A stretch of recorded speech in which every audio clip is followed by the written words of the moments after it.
আমাদেরকে যখন যেভাবে ইনস্ট্রাকশন দিচ্ছেন তাদের সকল ধরনের আইনি সহায়তা এবং পুলিশি সহায়তা দেওয়ার জন্য আমরা মূলত এখানে আছি।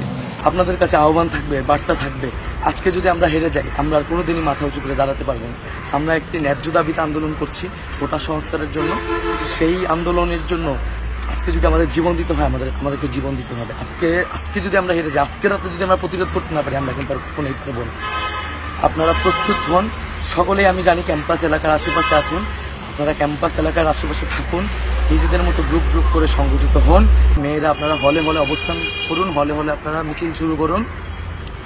ছেলেরা তাদের হলগুলা দখল করুন, হলে যাতে কোনো সন্ত্রাসী না থাকে, হলগুলো আপনাদের নিয়ন্ত্রণে নিয়ে নিন, হলে অবস্থান গ্রহণ করুন। সায়েন্সের হলে তারা অবস্থান নিয়েছে আমাদের ভাইরা।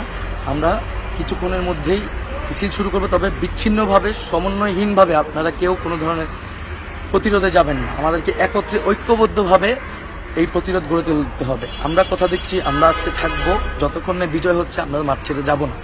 ঢাকা শহরের স্কুল কলেজের সকল প্রতিষ্ঠানের শিক্ষার্থীদের আহ্বান করেছে, আমরা যদি আজকে ঢাকা বিশ্ববিদ্যালয়ের শিক্ষার্থীদের পাশে না দাঁড়ান, যৌক্তিক আন্দোলনের পাশে না দাঁড়ান, তাহলে এই দেশের ভবিষ্যৎ অন্ধকার। আমরা সুসংগঠিত হন, নিজেদের মতো করে 10 জন 20 জন 30 জন করে সুসংগঠিত হন। আমরা যে নাম্বার দিব সেই নাম্বারে যোগাযোগ করুন, আমরা যে স্থানে বলবো সেই স্থানে এসে মিলিত হবেন। আমরা একসাথে আজকে প্রতিরোধ করব। ক্যাম্পাসে একজন সন্ত্রাসীরও ঠিকানা হবে, সকল সন্ত্রাসী কাজকে আমরা ক্যাম্পাস থেকে বিতাড়িত করব এবং আমাদের দাবি আদায় করেছে। আপনারা কি হল ছাড়বেন নাকি? আমরা হল কখনোই ছাড়বো না। আমাদেরকে মেরে তারপরে যে কোনো সিদ্ধান্ত বাস্তবায়ন করতে হবে। We are open to kill.